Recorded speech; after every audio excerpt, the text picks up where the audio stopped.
Once again welcome to my YouTube channel RD English Learning Tutorial. Myself Rashmi once again with a new topic for discussion.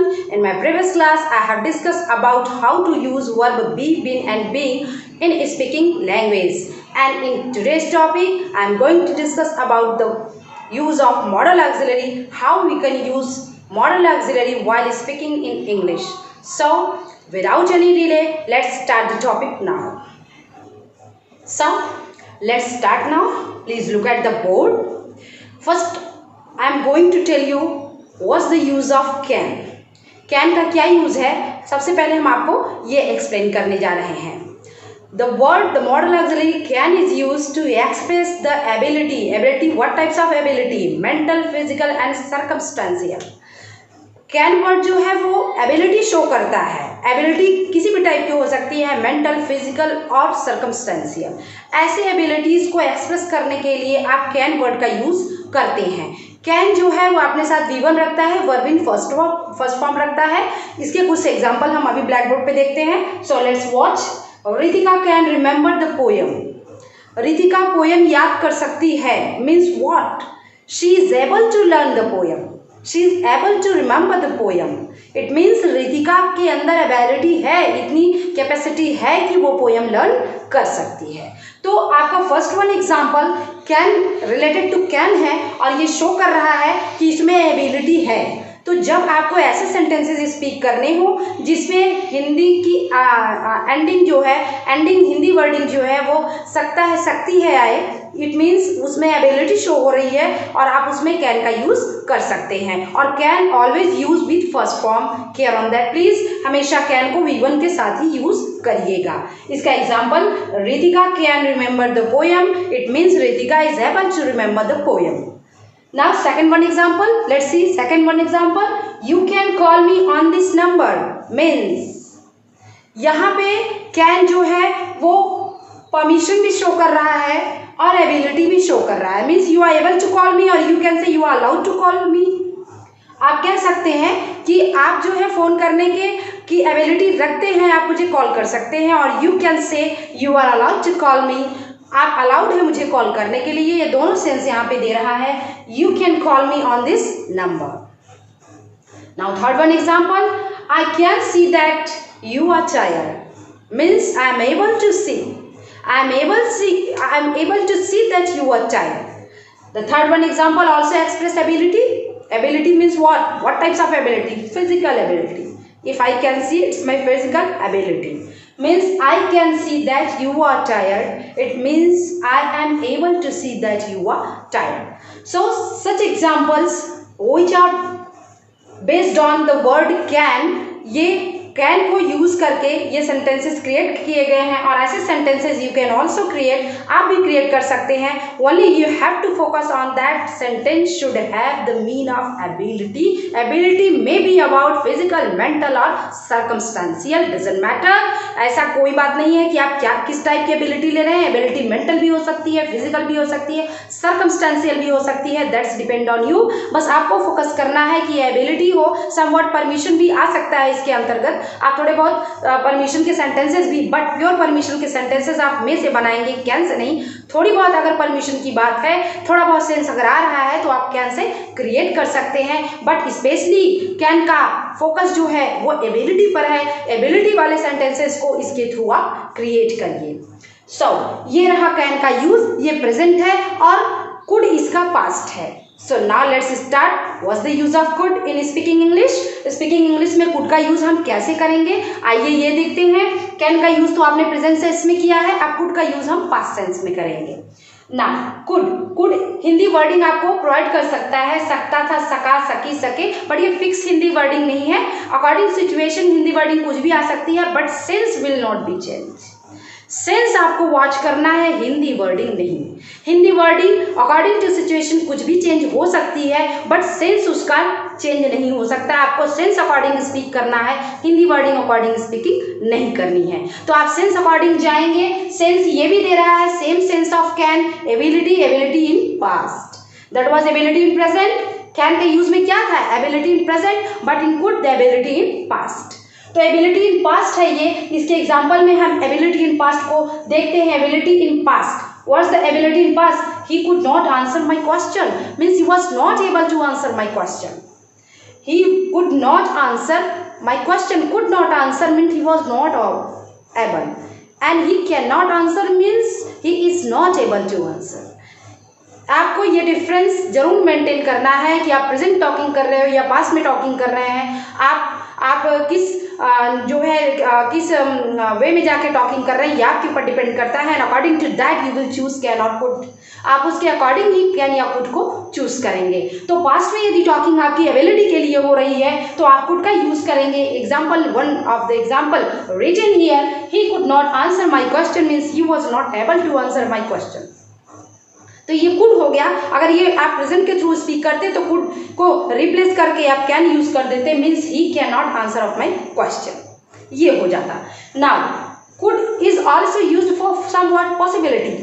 कुछ अगर possibility है थोड़ी बहुत तो उसके लिए भी आप पास्ट सेंस में कुड का यूज कर सकते हैं। One of the example of that is given here. उसका एग्जाम्पल यहाँ पे दिया हुआ है, he could be at home. ये पॉसिबिलिटी है कि वो घर पे हो सकता था। He could be at home means it could be possible. ये पॉसिबल हो सकता था कि वो घर पे हो सकता था means he could be at home. तो पॉसिबिलिटी यदि पास्ट में हो तो भी आप कुड का यूज कर सकते हैं। तो इस तरीके से आप कुड का यूज और भी जगह कर सकते हैं। Just I am going to tell you और भी इसके यूज कहाँ हैं, कैसे हैं। One more example of possibility, anything can happen means कुछ भी हो सकता था। Anything can happen. अब अगर इसको आप पास्ट में स्पीक करना चाह रहे हो तो यहाँ कैन के प्लेस पे आप क्या कर दोगे, simply could means anything could happen. कुछ भी हो सकता था। Anything could happen, could is the past of can, can का पास्ट कुड है और आप पॉसिबिलिटी के सेंस में इसको यूज कर रहे हैं तो आप जो है कुड का यूज करेंगे। Anything could happen. तो ये हुआ possibility. Now come on the next point. अब किसके लिए और भी इसका यूज हम कर सकते हैं, रिक्वेस्ट एंड परमिशन। जब हमें रिक्वेस्ट और परमिशन की जरूरत पड़ती है, in that very case we also use the word could. उस केस में भी हम कुड का यूज कर सकते हैं। But if that is the case of pure permission, taking pure permission and pure request, so could will not be use there. वहाँ पे कुड का यूज हम नहीं करेंगे, वहाँ पे मे का यूज हो जाएगा। लेकिन अगर थोड़ी बहुत पॉसिबिलिटी हमने बताया, थोड़ी बहुत परमिशन एंड रिक्वेस्ट की बात है तो आप कुड का यूज करेंगे। Now some example of that is given at the black board. Please look at the board. Could I use your book? Could I use your book means I am asking for permission to use your book. हमें आपकी किताब use करनी है। For that I am asking for you. हम आपसे पूछ रहे हैं, आपसे परमिशन ले रहे हैं कि क्या हम आपकी बुक यूज कर सकते हैं। Could I use your book. अब यहाँ पे आप देख रहे हैं सकता था, सका, सकी, सके, ऐसा कोई हिंदी वर्डिंग नहीं आ रहा सेंटेंस में। सेंटेंस अकॉर्डिंग जो है आप सेंस को वॉच करेंगे, आप हिंदी वर्डिंग वॉच नहीं करेंगे।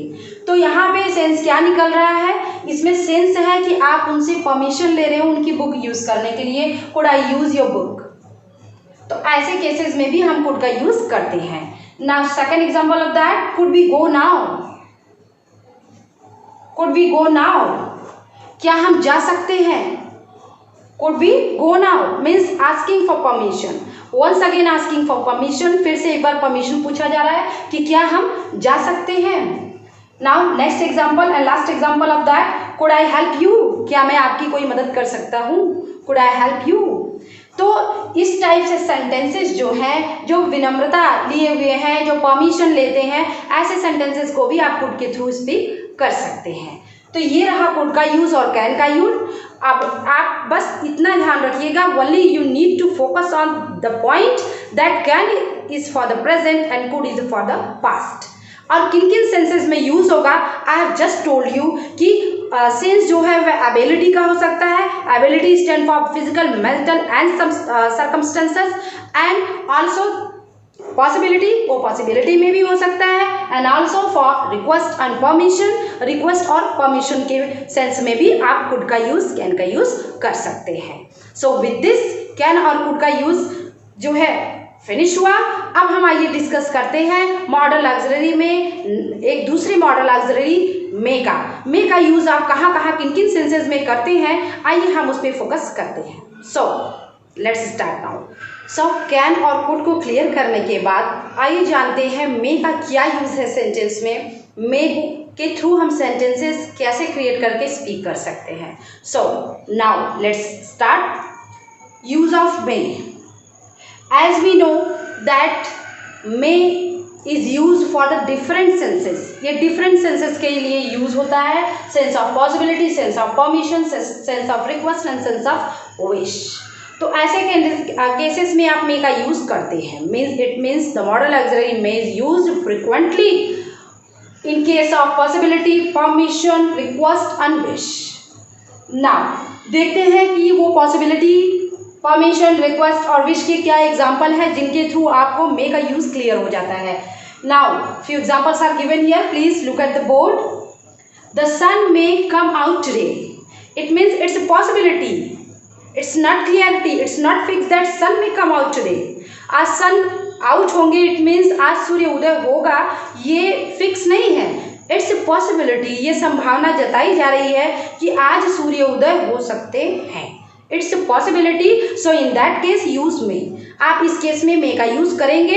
ये पॉसिबिलिटी आपने पूरी तरीके से कहा है, ये पूरा fully focus on the possibility कि आज सूर्य उदय हो सकता है, ऐसा पॉसिबिलिटी है। ऐसे सेंस में आप प्रेजेंट सेंस में मे का यूज करेंगे। May with V1, may plus verb in first form. Means the sun may come out today, आज सूर्य उदय हो सकता है, ये पॉसिबिलिटी है, it's not surety. Okay, now second one example of that, India may win the match. It's also possibility not surety. It's depend on the situation, ये situation पे डिपेंड करता है कि इंडिया विन करेगी या नहीं, बट ये पॉसिबिलिटी है कि इंडिया आज मैच जीत सकती है।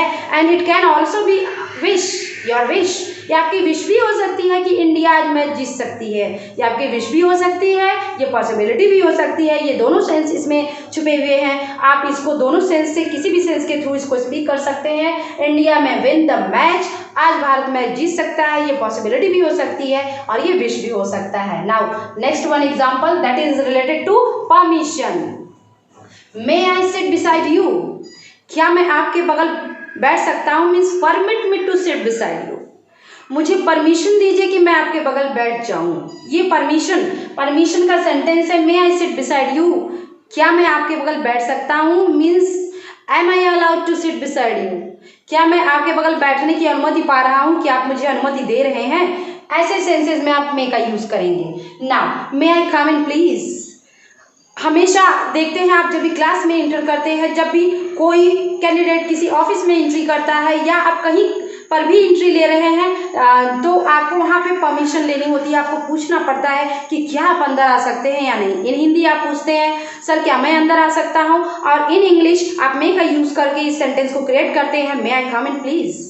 तो ये जो है परमिशन का सेंस देता है। तो परमिशन के केस में may I come in please, may I sit beside you, ऐसे आप किसी से परमिशन किसी भी वर्क के लिए ले रहे हैं, किसी भी काम के लिए आप परमिशन मांग रहे हैं, तो आप मे का यूज करेंगे। Now the third point is request, related to request. आप रिक्वेस्ट के सेंस में भी मे का यूज करेंगे। For example, may you lend me 100 rupee please. क्या आप मुझे 100 रुपए दे सकते हैं, means I am requesting you to lend me 100 rupee. मेरा आपसे रिक्वेस्ट है कि आप मुझे 100 रुपी दे दीजिए। ये रिक्वेस्ट सेंस है और रिक्वेस्ट सेंस में भी हम मे का यूज करते हैं। Now the next point, the last point of the use of may के यूज का जो लास्ट पॉइंट है वो that is related to wish. वो विश से रिलेटेड है। आप किसी के बारे में क्या इच्छा करते हैं वो जो है आप मे के थ्रू स्पीक कर सकते हैं। मे यू लिव लॉन्ग, भगवान करे आपकी आयु लंबी हो, आप दीर्घायु हो, आप दीर्घजीवी हो, ऐसी आपकी इच्छा है। आप किसी को दीर्घजीवी नहीं बना सकते हैं। ये आपकी इच्छा है, ये आपकी कामना है ईश्वर से। इसके रिलेशन में आप इसको स्पीक कर सकते हैं। ये श्योरिटी नहीं है, आप किसी की आयु नहीं बढ़ा सकते हैं। उसकी आयु जो लिमिटेड है वही है। ये आप इच्छा जाहिर कर रहे हैं, अच्छी इच्छा जाहिर कर रहे हैं, किसी के प्रति सद्भावना की इच्छा जाहिर कर रहे हैं कि मे यू लिव लॉन्ग। तो ऐसे केस में भी आप मे का यूज करेंगे। Next one, may you get well soon, ईश्वर करे आप अपनी बीमारी से जल्द ही ठीक हो जाओ। इट मीन्स आप विश कर रहे हैं, आप ईश्वर से प्रे कर रहे हैं, विश कर रहे हैं। ये गारंटी नहीं है कि वो आदमी ठीक कब होगा, कितने टाइम में होगा या भी नहीं होगा। ये उसके सिचुएशन पे, उसकी कंडीशन पे डिपेंड करता है। लेकिन आप अगर अपनी इच्छा जाहिर करना चाहते हैं, आप उसके प्रति यदि अपनी गुडविल दिखाना चाहते हैं, तो in that very case use may का यूज आप करिए। May you get well soon, may you live long, may you be successful, like that way many more sentences you can speak through मे का use करके आप बहुत से sentences speak कर सकते हैं। तो ये रहा मे का यूज आप कहाँ कहाँ किन किन सेंसेस में करते हैं, और उन सेंसेस के अकॉर्डिंग ये थे आपके एग्जाम्पल। हमेशा आपको V1 लेना है, लेकिन जब आप विश के सेंटेंसेस यूज करोगे उसमें आपको एक्सक्लेमेशन साइन नहीं भूलना है, ये इसका चिन्ह है, आपको ये चिन्ह लगाना नहीं भूलना है। और जब आप इंट्रो में बात कर रहे हैं तो क्वेश्चन मार्क लगाना मत भूलिए, और सिंपल सेंटेंस में कर रहे हैं तो फुल स्टॉप, क्योंकि सेंटेंस तभी फिनिश होगा, सेंटेंस की एंडिंग तभी होगी जब आप उसको एक मार्क प्रोवाइड करते हैं। बिना मार्क के सेंटेंस जो है वो कंप्लीट नहीं होता, वो इनकम्प्लीट सेंटेंस माना जाता है। तो ये रहा आपका यूज ऑफ मे। अब मे के साथ साथ हम देखेंगे माइट का भी यूज। ये मे का यूज आपने अगर क्लियर कर लिया तो आप माइट के यूज को भी इजिली समझ पाएंगे। चलिए आइए डिस्कस करते हैं what's the use of might. Now as we know might is the past of may. Might जो है वो मे का पास्ट है, and it's also use in case of possibility, less possibility for in future. Future के लिए अगर थोड़ी बहुत पॉसिबिलिटी है तो आप माइट का यूज कर सकते हैं। नाउ ये क्लियर हो जाएगा आपको। Just come on the examples. यदि हम एग्जाम्पल को वॉच करेंगे, ही माइट बी हंग्री, वह भूखा हो सकता है, वह भूखा होगा। It means future. आप ये आप ऐसे इमेजिनेशन आपकी है कि वो भूखा होगा। फ्यूचर के लिए आप ऐसी इमेजिनेशन कर रहे हैं कि वो भूखा होगा, तो ऐसे केस में आप माइट का यूज कर सकते हैं। I might go there if I get time, मैं वहां जा सकता हूं यदि मुझे समय मिला तो। मुझे समय मिलने पे मैं वहां जा सकता हूं। Means I might go there if I get time. तो माइट जो है वो पॉसिबिलिटी के लिए, लेस पॉसिबिलिटी के लिए यूज हो रहा है। पॉसिबिलिटी क्या है? जब मुझे टाइमिंग मिलेगी तब मैं वहां जाऊंगा, तो टाइमिंग मिलने की पॉसिबिलिटी है। I might go there if I get time, जब मुझे समय मिल जाएगा ऐसे केस में मैं वहां जाऊंगा। और जब आप पॉसिबिलिटी इन फ्यूचर दिखा रहे हैं, आप भविष्य के लिए थोड़ी बहुत पॉसिबिलिटी दिखा रहे हैं कि वह भूखा होगा, ऐसी पॉसिबिलिटी है, इट्स नॉट क्लियर कि वो भूखा होगा या नहीं होगा। तो आप पॉसिबिलिटी यदि फ्यूचर के लिए शो कर रहा है तो आप माइट का यूज कर सकते हैं। Now may might plus have plus V3। अब आइए हम देखते हैं कि मे माइट अपने साथ जब हैव को ऐड कर लेता है तो V3 उसको लगा करके हम कैसे सेंटेंस क्रिएट करते हैं और वो क्या सेंस प्रोवाइड करता है। May have, might have plus V3। अभी तक आपने V1 का यूज पढ़ा, मे plus V1, might plus V1। अब आप पढ़ेंगे may might plus V3, may might have plus V3। तो आइए देखते हैं few examples of that. The bus might have left, ये तब यूज होता है जब कोई काम हो चुका हो, जब कोई काम पूरा हो जाएगा, ऐसे केस में आप मे माइट का यूज करेंगे। मीन्स इन फ्यूचर के लिए आप ये देख रहे हैं कि फ्यूचर में शो कर रहा है कि ऐसा काम हो चुका होगा, तो ऐसे केस में आप माइट का यूज कर रहे हैं। Means the bus might have left, बस जा चुकी होगी, ऐसी पॉसिबिलिटी है कि ये काम हो चुका होगा। ये क्लियर नहीं है कि बस जा ही चुकी है। अगर ये क्लियर हो जाता तो आप परफेक्ट टेंस में जाके हैज है प्लस V3 का यूज करते, आप माइट से यूज करके इसको क्रिएट नहीं करते। ये पॉसिबिलिटी, काम कंप्लीट होने की पॉसिबिलिटी हो रही है, इन दैट वेरी केस आप में प्रेजेंट या प्रेजेंट सेंस के लिए, में और पास्ट सेंस के लिए माइट का यूज कर सकते हैं। मीन्स द बस में हैव रीच्ड, द बस में हैव लेफ्ट। नाउ ऐसे भी स्पीक कर सकते हैं, या the bus might have left, बस जा चुकी होगी।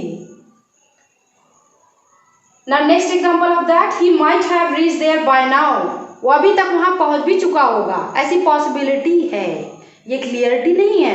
तो पॉसिबिलिटी में जब कोई काम पूरा हो रहा है, आप उसके लिए may might plus have plus V3 का यूज कर सकते हैं। और पॉसिबिलिटी अगर जो है कि जनरली चल रहा है, पॉसिबल कोई काम हो रहा है, ऐसे कंडीशन में आप माइट का यूज करेंगे। मे का यूज कहाँ कहाँ किन किन सेंसेस में होता है इसके बिफोर हमने उसको क्लियर किया है।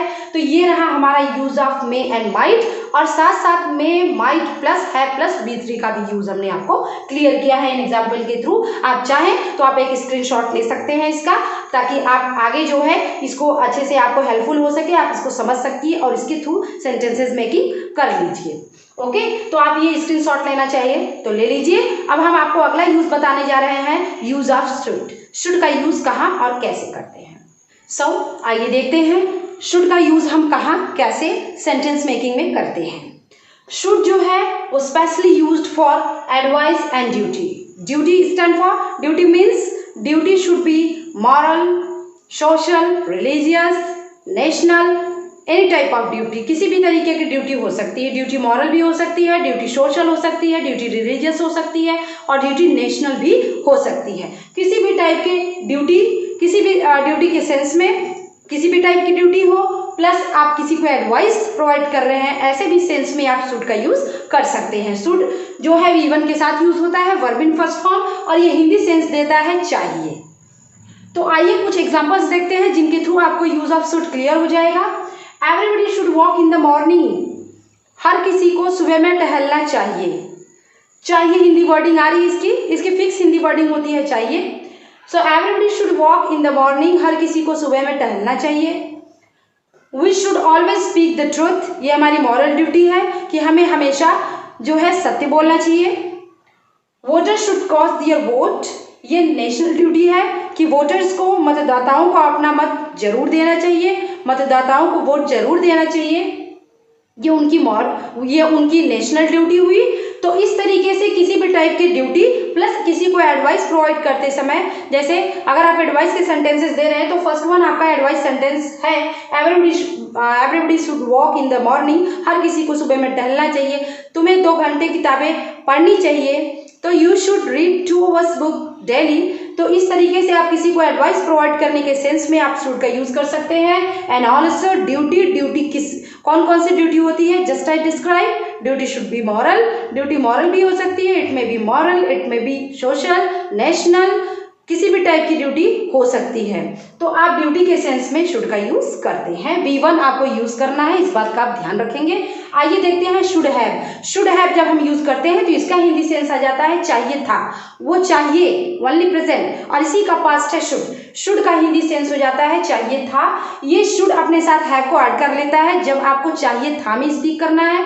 चाहिए था के सेंस के लिए आप शुड के साथ हैव यूज करेंगे, प्लस वर्ब को कन्वर्ट कर देंगे थर्ड फॉर्म में। अभी शुड के साथ आपने V1 का यूज किया, लेकिन जब आप पास्ट सेंस में आएंगे, चाहिए था के लिए आप स्पीक करना चाहते हैं, तो ऐसे केस में आप शुड के साथ have plus V3 verb in third form का यूज करेंगे। मैं शुड हैव प्लस V3 चाहिए था। आइए कुछ एग्जांपल देखते हैं, एग्जांपल के थ्रू आपको ये सेंस क्लियर हो जाएगा।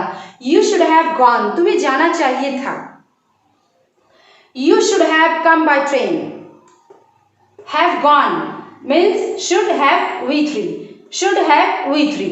कम came come third form, go went gone third form. तो you should have come by train. तुम्हें ट्रेन से आना चाहिए था। She should have attended the meeting. उसे मीटिंग अटेंड करनी चाहिए थी या कर लेनी चाहिए थी। तो she should have attended the meeting. ये रहे कुछ एग्जाम्पल शुड के, जिसके थ्रू आपको शुड का और शुड हैव का यूज क्लियर हो जाएगा। If you like to take screenshot of this you में आप ले सकते हैं। अब हम आपको अगला यूज बताने जा रहे हैं, यूज ऑफ मस्ट। मस्ट का यूज हम कहाँ कैसे किस सेंस में करते हैं। So let's discuss must. Must के बारे में हम डिस्कस करते हैं। मस्ट कहाँ कैसे इसको यूज करते हैं। मस्ट जो है वो आपको हिंदी मीन प्रोवाइड करता है अवश्य चाहिए। That's specially used in sense of duty and boundation. जब आप किसी कार्य के प्रति किसी को बाध्य करते हैं, बाध्यता के केस में, and also for the duty, या आप किसी को किसी की ड्यूटी के बारे में बताना चाह रहे हैं, तो ऐसे केस में आप मस्ट का यूज करते हैं। Now few examples are given. कुछ एग्जांपल पर डिस्कस कर लेते हैं, इससे सेंस आपका क्लियर हो जाएगा। You must pay your fee on time. आप अपनी फी जो है समय पर भुगतान कर दीजिए। आपको अपनी फी समय पर भुगतान अवश्य करनी चाहिए। ऐसी आपकी ये आपको आपकी ड्यूटी याद दिलाई जा रही है, इसको इम्फेसाइज किया जा रहा है, आपकी ड्यूटी को इम्फेसाइज किया जा रहा है कि आपको आपकी फ़ी जो है ऑन टाइम पे कर देनी चाहिए। Now second one example, consumers must pay the electricity bill on time. Consumers को इलेक्ट्रिसिटी बिल जो है वो टाइम पे भुगतान कर देनी चाहिए, ये कंज्यूमर्स की ड्यूटी है और इसके लिए वो बाउंड है, वो बाध्य है। ऐसी उन्हें जो है बिजली का बिल समय पर भुगतान कर देना चाहिए, इस ड्यूटी को करने के लिए वो बाध्य है। ऐसे सेंसेस जब आपको स्पीक करने हो तो आप मस्ट के थ्रू जाकर स्पीक कर सकते हैं। इसमें अवश्य चाहिए का सेंस आता है। इट मीन्स इसमें जो है सेंस ऐसा है जिसपे आप किसी को इम्फेसाइज कर रहे हैं किसी काम के लिए, आप किसी काम के लिए उसको बाध्य कर रहे हैं, उस पर जोर देकर कह रहे हैं कि आपको अवश्य ऐसा करना चाहिए, तो ऐसे सेंस में आप मस्ट का यूज करते हैं। नाउ आइए देखते हैं मस्ट के साथ हैव प्लस V3 का यूज हम कैसे करते हैं। मस्ट हैव प्लस V3, अभी तक आपने V1 का यूज किया, मस्ट V1 यहाँ हमने अंडरलाइन किया है जिससे आप अच्छे से समझ पाइए कि मस्ट के साथ V1 वर्क कर रहा है सेंटेंस में। और अब हम देखते हैं कि मस्ट हैव के साथ V3 जो है यूज करके क्या सेंस आता है। इसका सेंस हो जाएगा अवश्य हुआ होगा, तो ऐसा अवश्य ही हुआ होगा। इस सेंस को हम क्लियर करने के लिए आइए कुछ एग्जाम्पल के बारे में डिस्कस करते हैं। I must have caught this cold from you, मुझे अवश्य ही सर्दी तुमसे ही हुई होगी। इट मीन्स ये बाध्यता है, इस पे मैं फोकस कर रही हूँ, मैं एम्फेसाइज कर रही हूँ कि मुझे जो ये सर्दी हुई वो अवश्य ही तुमसे हुई होगी। ऐसे केस में आप मस्ट का यूज करते हैं। यहाँ पे must have plus V3 catch का थर्ड फॉर्म कॉट हुआ। Second example, he must have told her, उसने अवश्य ही उसे बता दिया होगा, अवश्य हुआ होगा। ये सेंस आपको इसमें पकड़ना है, आपको इसी सेंस के थ्रू चलना है। अगर आपको ऐसा सेंस किसी सेंटेंस में स्पीकिंग करनी है तो आप मस्ट हैव का यूज करेंगे V3 के साथ। तो he must have told her, उसने अवश्य ही उसे बता दिया होगा। यहाँ पे मस्ट हैव के साथ टेल का थर्ड फॉर्म टोल यूज हुआ है। तो आप जब भी जो है सेंटेंस मेकिंग करेंगे मस्ट हैव के साथ तो हमेशा केयर करेंगे कि V3 का यूज करना है। और वनली मस्ट का यूज यदि आप कर रहे हैं मीन्स अवश्य चाहिए के सेंस में तो आप V1 का यूज करेंगे। तो ये था हमारा must and must have plus V3 का यूज हम कैसे किस सेंस में करते हैं। आइए हम अगले मॉडल ऑक्सिलरी को डिस्कस करते हैं, दैट इज ought to। हम ought to का यूज कहाँ किस सेंस में कर सकते हैं। सो आइए डिस्कस करते हैं ought to का यूज हम कहाँ और किस सेंस में करते हैं। ought also provide Hindi sense चाहिए, ये भी चाहिए, हिंदी सेंस प्रोवाइड करता है। ये हम शुड के प्लेस पे ought to का भी यूज जनरली कर लेते हैं क्योंकि शुड और ought में ज़्यादा डिफरेंस नहीं होता है। ये specially use for the moral duty के लिए हम शुड का भी यूज करते हैं, इसके पहले आपने स्टडी किया। और सोशल ऑब्लिगेशन, सामाजिक बाध्यता, किसी कार्य कोई भी सामाजिक कार्य के प्रति किसी को बाध्य किया जाए, ऐसे सेंस में भी हम ought to का यूज करते हैं। आइए एक एग्जांपल देखते हैं। We ought to follow the traffic rule, हमें ट्रैफिक रूल को फॉलो करना चाहिए, ये हमारे ड्यूटी है। नाउ आइए देखते हैं ought to के साथ have और V3 का क्या यूज है। जब हम ought to के साथ have प्लस V3 ऐड करते हैं तो हिंदी वर्डिंग हो जाती है करना चाहिए था, ऐसा करना चाहिए था, ऐसा होना चाहिए था, सो ऑन। तो आइए इसको एग्जांपल से हम क्लियर कर लेते हैं। You ought to have informed me, आपको मुझे सूचित करना चाहिए था। तो इस सेंस में आप ought to और ought to have plus V3 का यूज करेंगे। नाउ आइए वुड के बारे में टॉक करते हैं। वुड क्या है, वुड के बारे में डिस्कस करते हैं। वुड जो होता है वो विल का पास्ट होता है। जब भी आपको विल को पास्ट सेंस में स्पीक करना होता है तो आप विल को चेंज कर देते हैं वुड में। ये इसका एग्जाम्पल यहाँ पे दिया हुआ है। He said that he would help, उसने कहा कि वो मेरी मदद करेगा। यहाँ पे उसने कहा यानी पास्ट में कहा था तो will change into would. V1 इसके साथ यूज होगा verb in first form. Second example, second ये सेंस में यूज होता है रिक्वेस्ट के। जब हम किसी से रिक्वेस्ट करते हैं विनम्रता के लिए, सिविलिटी के लिए, उस सेंस में भी हम वुड का यूज करते हैं। Would you please help me, would you please lend me money, would you please come here. ऐसे सेंटेंसेस जो रिक्वेस्ट शो करते हैं उसमें भी हम फ्रिक्वेंटली वुड का यूज करते हैं। One example of that is written here, request के सेंस में would you help me please. तो आप जो है वुड का यूज रिक्वेस्ट के सेंस में भी करते हैं। तो तो ये इसी के साथ हमारा मॉडल ऑक्सिलरी का आज जो डिस्कशन था मॉडल ऑक्सिलरी चैप्टर के बारे में वो आज क्लियर हुआ। आपको जो है इस पे अगर आप कंटिन्यूली सेंटेंसेस प्रैक्टिस करते हैं तो डेफिनेटली आपको जो भी डाउट्स होंगे वो क्लियर हो जाएंगे और surely you will be able to make many more sentences through that by using modal auxiliaries. आप मॉडल ऑक्सिलरी का यूज़ करके बहुत से सेंटेंसेस क्रिएट कर लेंगे। जिसको आज मेरा वीडियो पसंद आया, आप सभी को, किसी को भी, so please don't forget to like and share. That's all, thanks for today.